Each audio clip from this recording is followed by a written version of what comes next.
Right? Jangankan dia akan reaksi, teman baiknya yang paling dekat, yang tahu reaksi luar, dalam, atas, bawah, kiri, kanan, itu bilang, hei Papen, paling setahun. Reaksi, tinggal 6 bulan, 3 tahun. Siapa yang bikin? Kalau bukan karya Roh Kudus. We never know. One day, yang duduk di depan, pakai stola warna merah, dia akan Raffles delima.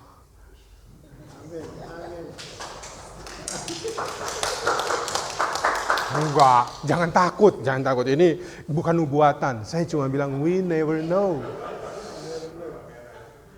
Ya, we never know. Itu Roh Kudus sudah bekerja. Yang jawab amin yang bersangkutan. We never know. Yang akan duduk adalah Penatua Chandra Manurung. Bapak Ibu, jangan pernah bilang tidak mungkin. Petrus tidak pernah bayangkan dia akan berani berdiri. Bapak Ibu bayangkan ini ya.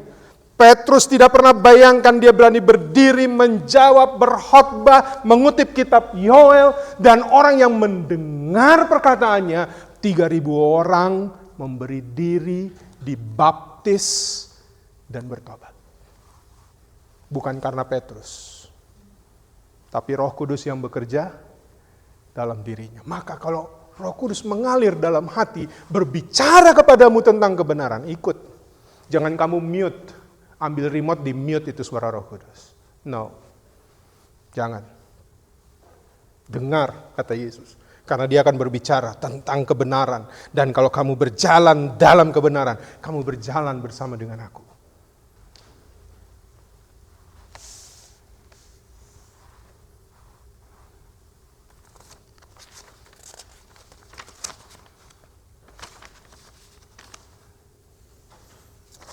Bapak Ibu yang terkasih dalam Tuhan kita Yesus Kristus, pembacaan Alkitab hari ini diambil dari kitab Kisah Para Rasul, Kisah Para Rasul 3, 2 ayat 14 sampai dengan 21. Kisah Rasul pasal 2 ayat 14 sampai dengan 21. Diberi judul Khotbah Petrus. Maka bangkitlah Petrus berdiri dengan ke-11 rasul itu, dan dengan suara nyaring ia berkata kepada mereka, "Hai kamu orang Yahudi dan kamu semua yang tinggal di Yerusalem, ketahuilah dan camkanlah perkataanku ini. Orang-orang ini tidak mabuk, seperti yang kamu sangka, karena hari baru pukul 9. Tetapi inilah yang difirmankan Allah dengan perantaraan Nabi Yoel. Akan terjadi pada hari-hari terakhir, demikianlah firman Allah, bahwa aku akan mencurahkan rohku ke atas semua manusia. Maka anak-anakmu laki-laki dan perempuan akan bernubuat, dan teruna-terunamu akan mendapat penglihatan-penglihatan, dan orang-orangmu yang tua akan mendapat mimpi. Juga ke atas hamba-hambaku laki-laki dan perempuan akan kucurahkan rohku pada hari-hari itu. Dan aku akan mengadakan, dan mereka akan bernubuat, dan aku akan mengadakan mujizat-mujizat di atas, di langit, dan tanda-tanda di bawah, di bumi. Darah dan api dan gumpalan-gumpalan asap. Matahari akan berubah menjadi gelap gulita, dan bulan menjadi darah, sebelum datangnya hari Tuhan, hari yang besar dan mulia itu. Dan barang siapa yang berseru kepada nama Tuhan, akan diselamatkannya." Demikianlah pembacaan Alkitab. Berbahagialah orang-orang yang memegang peringatan-peringatannya, yang mencari Dia dengan segenap hati, dan juga tidak melakukan kejahatan, tetapi yang berjalan menurut jalan-jalan yang ditunjukkannya. Haleluya. Haleluya.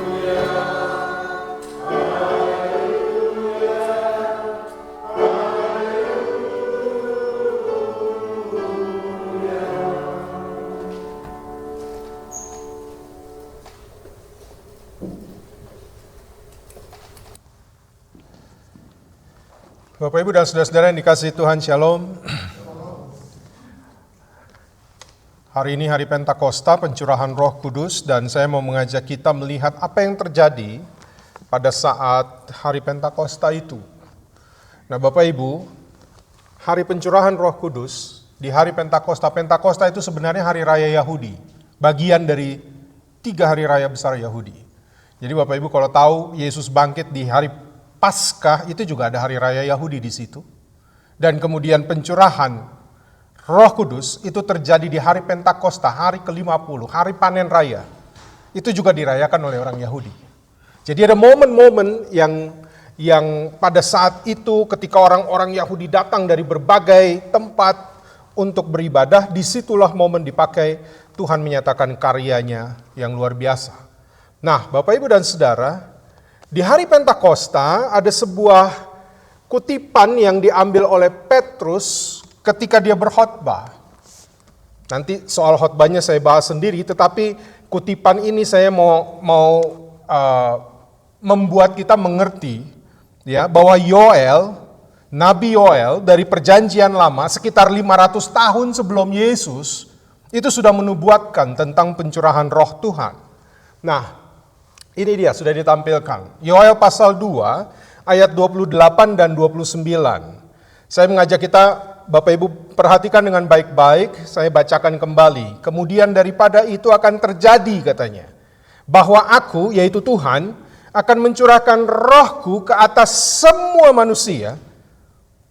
Ini enggak biasa. Maka anak-anakmu laki-laki dan perempuan akan bernubuat. Orang-orangmu yang tua dapat mimpi. Teruna-terunamu akan mendapat penglihatan-penglihatan, juga ke atas hamba-hambamu laki-laki dan perempuan akan kucurahkan rohku pada hari-hari itu. Nah, Bapak Ibu, kita harus membaca Yoel 2 ini dalam konteks orang Yahudi. Apa itu konteksnya?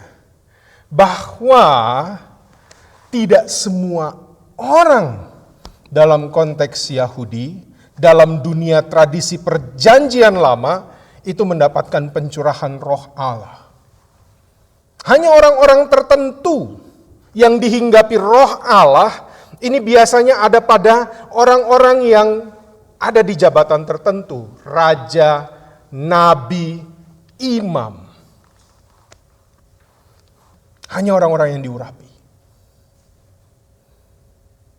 Imam pun hanya keturunan Lewi.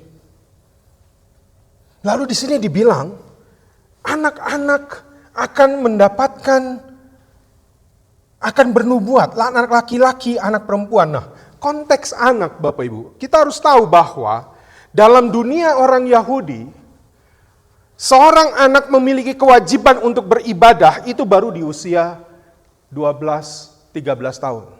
Maka kita ingat, Yesus waktu hilang, diajak pergi beribadah ke Yerusalem oleh orang tuanya terjadi pada usia 12 tahun.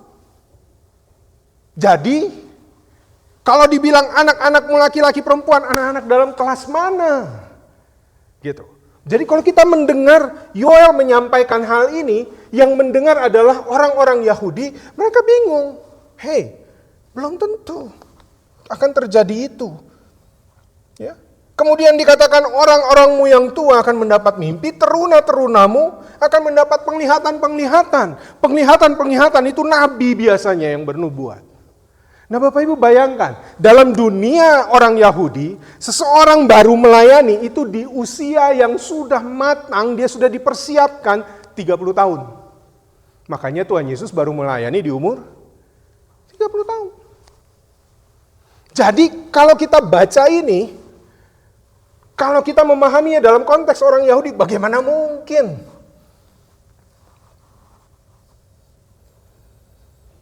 Bahwa Roh Allah akan diberikan kepada semua orang percaya.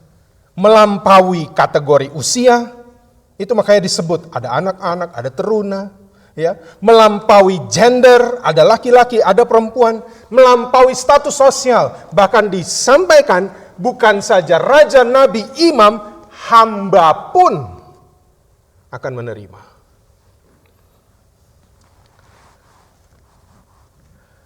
Jadi, wah, orang yang mendengar ini pada saat Yoel berseru, mereka juga pikir, wah, anak-anak 12-13 tahun itu baru bar mitzvah namanya.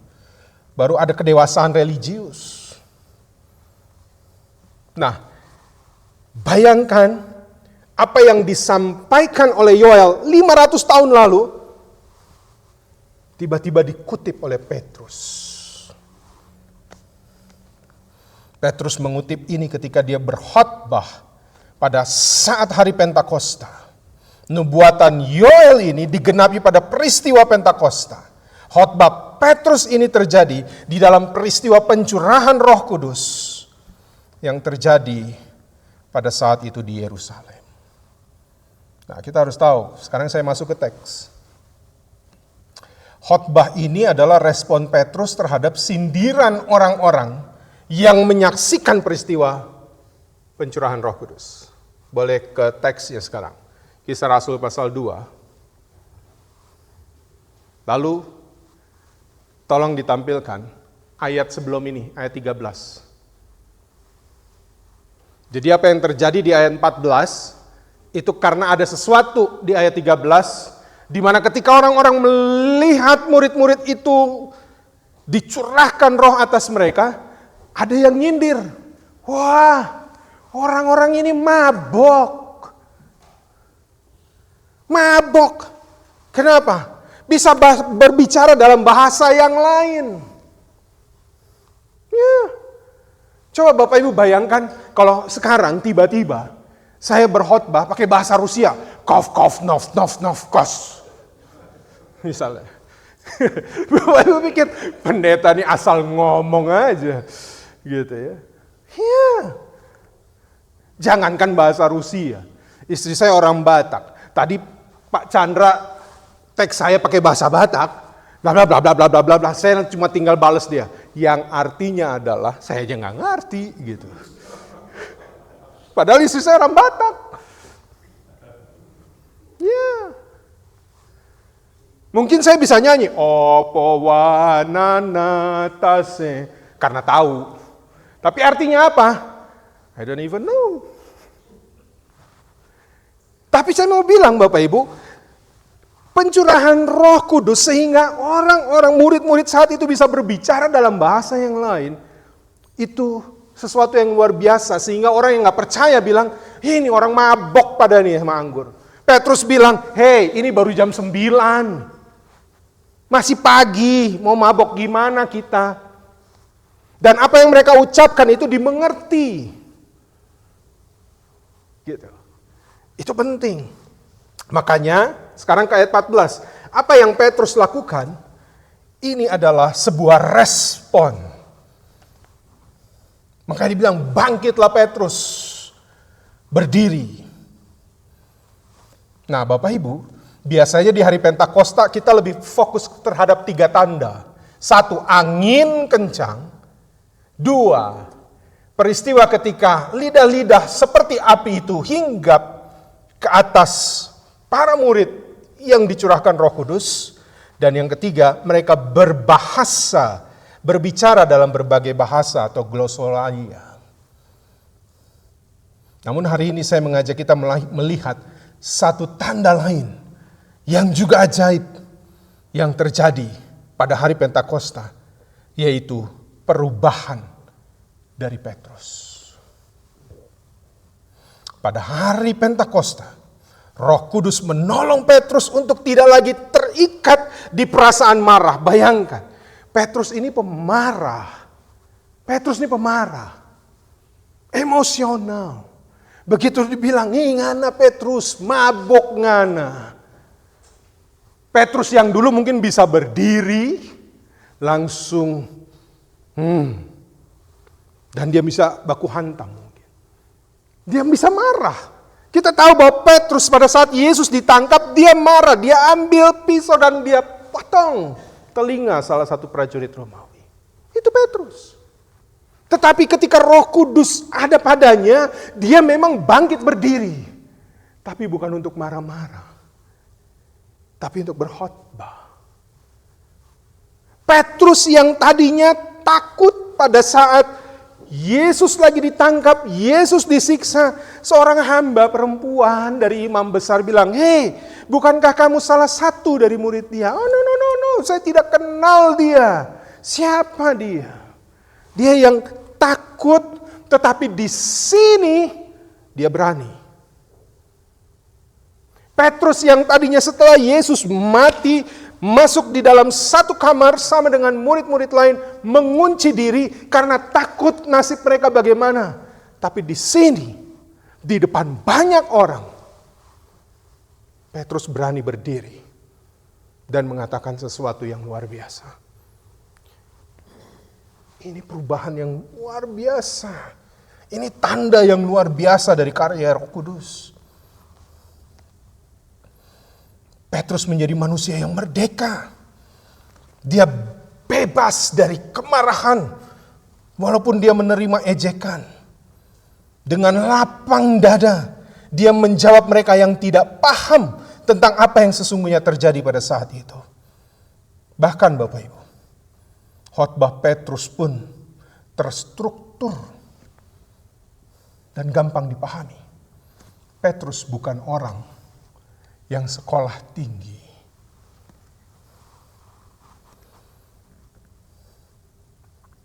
Petrus bisa mengutip kitab Yoel. Dalam seluruh perjanjian baru cuma ini kitab Yoel dikutip.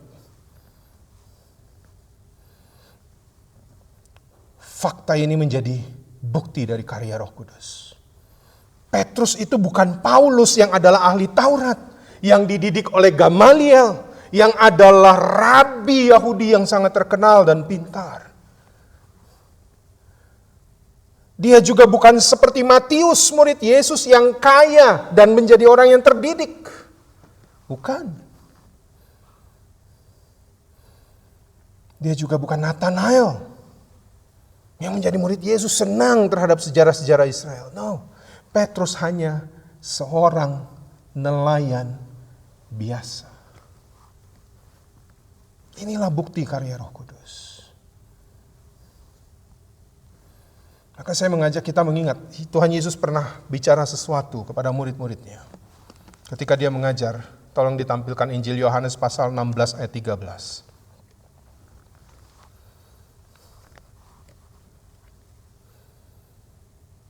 Ya, Injil Yohanes 16 ayat 13 mengatakan begini.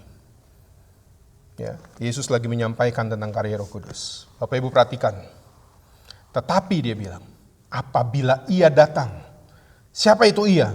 Yaitu Roh kebenaran. Ia akan memimpin kamu ke dalam seluruh kebenaran. Camkan baik ini yang Yesus bilang. Sebab ia, yaitu Roh Kudus, tidak akan berkata-kata dari dirinya sendiri, tetapi dari segala sesuatu yang didengarnya, yaitu firman. Itulah yang akan dikatakan oleh Roh Kudus, dan ia akan memberitakan kepadamu hal-hal yang akan datang. Artinya apa? Ini penting nih. Tuhan Yesus bicara ini, juga bicara kepada saudara dan saya. Ketika kita memberi diri dipimpin oleh Roh Kudus, ketika kita semakin bergaul erat dengan Roh Kudus, maka akan semakin banyak dan semakin nampak pribadi Yesus dalam kehidupan kita. Lihat Petrus, perubahan itu terjadi secara radikal.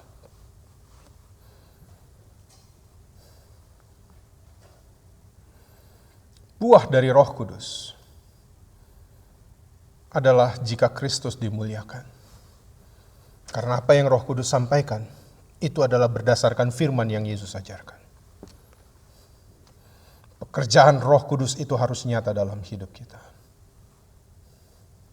Contohnya, ketika kita membenci, kita mau membalas kejahatan orang lain, kadang ada suara dalam hati untuk mengingatkan kita tentang apa yang Yesus ajarkan tentang mengasihi dan mengampuni.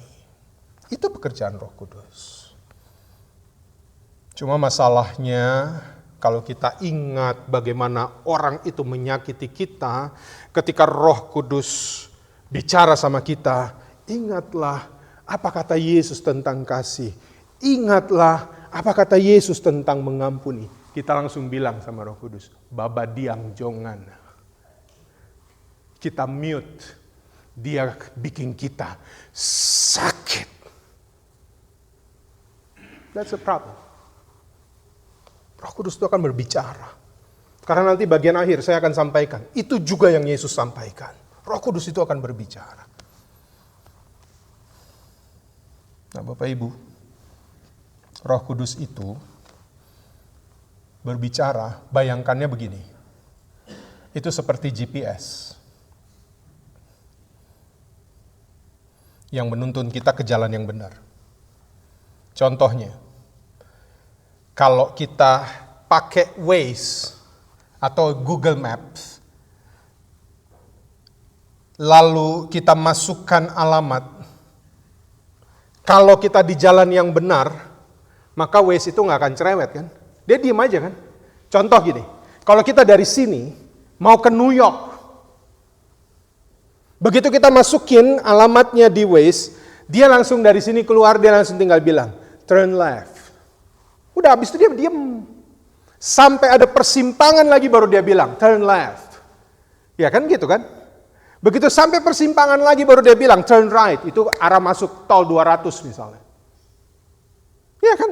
Dia ngomong dalam waktu-waktu tertentu. Tapi dia akan lebih cerewet kalau kita melakukan kesalahan. Iya enggak? Coba saudara pergi ke New York, kemudian kasih masuk, dia bilang belok kiri tapi kita belok kanan. Dia langsung bilang pasti, apa tuh? Turn around, kan gitu kan? Oh, U-turn, gitu ya. Nanti dia bilang 200 meter belok kiri. Kita terus, dia tetap ngomong 200 meter belok kiri. Bayangkan, kalau kita melakukan kesalahan baru dia cerewet. Dan itu cerewetnya nggak banyak-banyak. Kalau kita udah masuk tol 200, nyambung ke I-95, begitu tol yang sangat panjang sampai di apa itu namanya, Turnpike, ya, New Jersey apa namanya, ya itulah. Kalau kita pada jalan yang benar dia diem, dia akan diem. Itu Bapak Ibu bayangkan bahwa Roh Kudus bekerja seperti itu dalam kehidupan kita. Hanya pada saat tertentu dia bicara, dia sedikit lebih banyak bicara kalau kita salah. Karena Roh Kudus akan berbicara kepada kita di saat-saat penting dalam kehidupan kita, agar kita tidak mengambil keputusan yang salah. Saudara harus ingat itu. Roh Kuduslah yang memampukan kita untuk selalu berjalan di jalan kebenaran. Karena Yesus sudah bilang, itulah yang akan dikatakan Roh Kudus dalam hati kita. Maka kita ingat ini. Ketika kita memberi diri dipimpin Roh Kudus, sehingga kita memilih berjalan di jalan kebenaran, Yesus kan pernah bilang, akulah jalan, kebenaran, dan hidup. Dan kalau kita ikut Roh Kudus, kita berjalan dalam jalan kebenaran. Berarti kita berjalan bersama dengan Tuhan.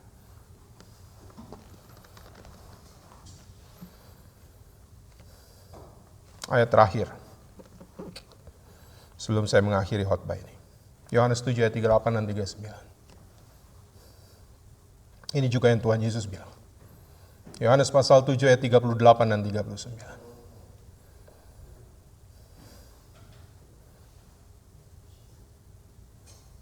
38, 39, mulai barang siapa. Ya, Bapak Ibu, saya ajak kita baca sama-sama lah. Ya, mari kita baca. Yohanes 7, 38, 39. Kita mulai, 2, 3.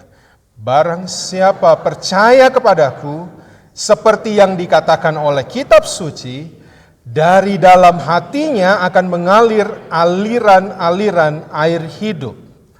Yang dimaksudkannya ialah apa? Roh yang akan diterima oleh mereka yang percaya kepadanya, sebab roh itu belum datang karena Yesus belum. Ya, dia bilang roh yang akan diterima oleh setiap orang yang percaya. Saudara dan saya, kita percaya kepada Yesus. Kita semua orang-orang yang sudah menerima Roh Kudus.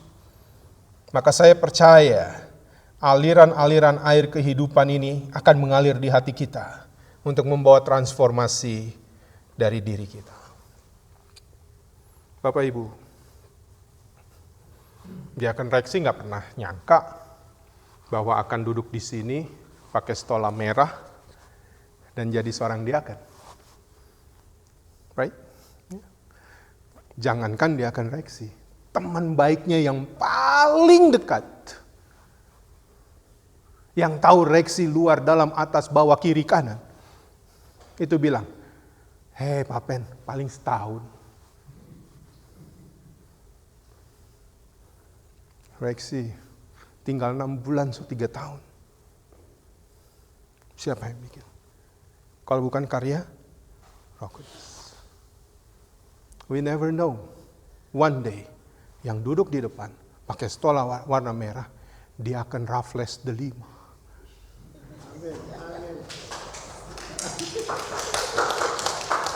Enggak, jangan takut. Ini bukan nubuatan. Saya cuma bilang, we never know.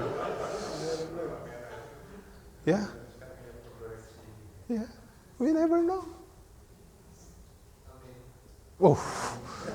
Itu Roh Kudus sudah bekerja. Yang jawab amin yang bersangkutan. We never know. Yang akan duduk adalah Penatua Chandra Manurung. Bapak Ibu, jangan pernah bilang tidak mungkin. Petrus tidak pernah bayangkan dia akan berani berdiri. Bapak Ibu bayangkan ini ya. Petrus tidak pernah bayangkan dia berani berdiri, menjawab, berkhotbah, mengutip kitab Yoel, dan orang yang mendengar perkataannya, 3.000 orang memberi diri, dibaptis, dan bertobat. Bukan karena Petrus, tapi Roh Kudus yang bekerja dalam dirinya. Maka kalau Roh Kudus mengalir dalam hati, berbicara kepadamu tentang kebenaran, ikut. Jangan kamu mute. Ambil remote, di mute itu suara Roh Kudus. No. Jangan. Dengar kata Yesus. Karena dia akan berbicara tentang kebenaran. Dan kalau kamu berjalan dalam kebenaran, kamu berjalan bersama dengan aku. Dan apa yang tidak pernah kamu bayangkan, tidak mungkin bagimu untuk kau lakukan. Pada satu saat Tuhan akan menyatakan, inilah kuasa karya Roh Kudus dalam kehidupan kita. Maka saya berdoa pada saat ini, agar kita pun memberi diri dipimpin oleh Roh Kudus. Aliran-aliran air kehidupan itu akan mengalir di hati kita untuk membawa perubahan, transformasi diri, sehingga hidup kita berdampak untuk memulihkan kehidupan di sekitar kita. Sama yang terjadi dengan Petrus. Ketika Roh Kudus memimpinnya, kehidupannya berdampak. 3.000 orang bertobat. Saya ingat terakhir Pak Pendeta Petrus khotbah tentang bagaimana cara hidup jemaat mula-mula. Bayangin itu. Bahwa itu dampak dari karya Roh Kudus yang bekerja dalam diri Petrus. Mereka bertobat, mereka memberi diri dibaptis, mereka selalu ada di dalam rumah, memecah-mecahkan roti, mereka bergumul, mereka berjuang bersama. Apa kepunyaan saya menjadi kepunyaanmu? Itu yang gak pernah saudara bayangkan. Banyak orang sekarang ikut Yesus supaya tambah kaya. Tapi Bapak Ibu lihat yang terjadi dengan orang-orang mengikut Yesus yang dikuasai Roh Kudus. Pada saat mereka mengikut Yesus, justru ada yang sebagian hartanya diberikan. 3.000 orang yang memberi diri dibaptis. Apa kepunyaan saya, kepunyaanmu? Bukan milik dia sendiri. Dia gak berdoa untuk bertambah banyak, tetapi dia berdoa apa yang Tuhan beri ini menjadi berkat bagi banyak orang. Ya. Dan saya berdoa, ini yang terjadi dengan kehidupan kita. Kalaupun Tuhan mempercayakan kepada kita berkat yang melimpah, maka kita pakai itu agar untuk hidup kita berdampak bagi dunia sekeliling kita. Selamat Hari Pentakosta, berilah dirimu dipimpin oleh Roh.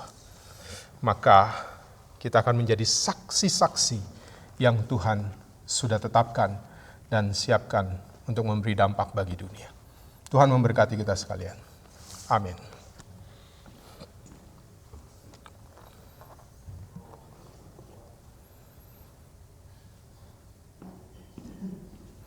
Mari kita merespon berita firman ini, menyanyi dari Kidung Jemaat 204.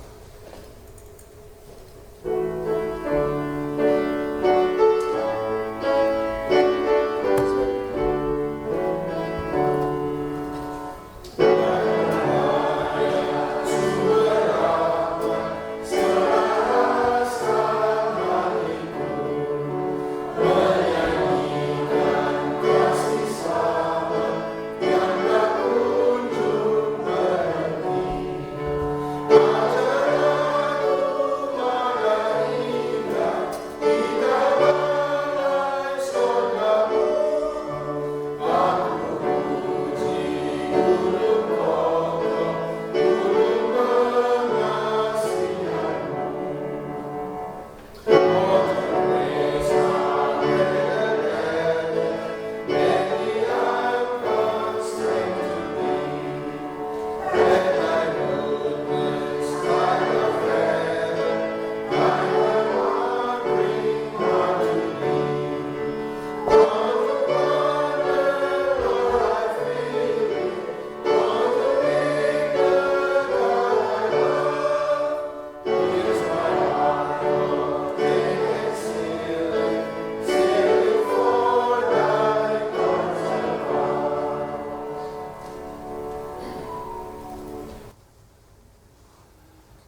Right? Jangankan dia akan reaksi, teman baiknya yang paling dekat, yang tahu reaksi luar, dalam, atas, bawah, kiri, kanan, itu bilang, hei Papen, paling setahun. Reaksi, tinggal 6 bulan, 3 tahun. Siapa yang bikin?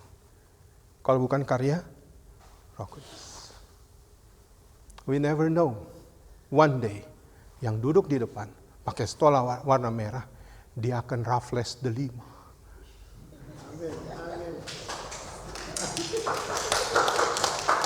Enggak, jangan takut. Ini bukan nubuatan. Saya cuma bilang, we never know.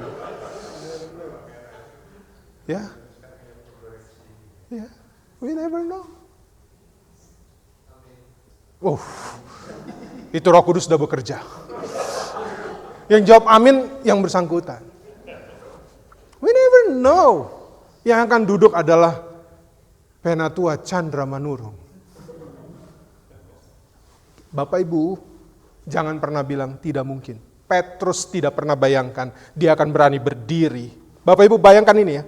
Petrus tidak pernah bayangkan dia berani berdiri, menjawab, berkhotbah, mengutip kitab Yoel, dan orang yang mendengar perkataannya, 3.000 orang memberi diri, dibaptis, dan bertobat. Bukan karena Petrus, tapi Roh Kudus yang bekerja dalam dirinya. Maka kalau Roh Kudus mengalir dalam hati, berbicara kepadamu tentang kebenaran, ikut. Jangan kamu mute. Ambil remote, di mute itu suara Roh Kudus. No. Jangan. Dengar, kata Yesus. Karena dia akan berbicara tentang kebenaran. Dan kalau kamu berjalan dalam kebenaran, kamu berjalan bersama dengan aku.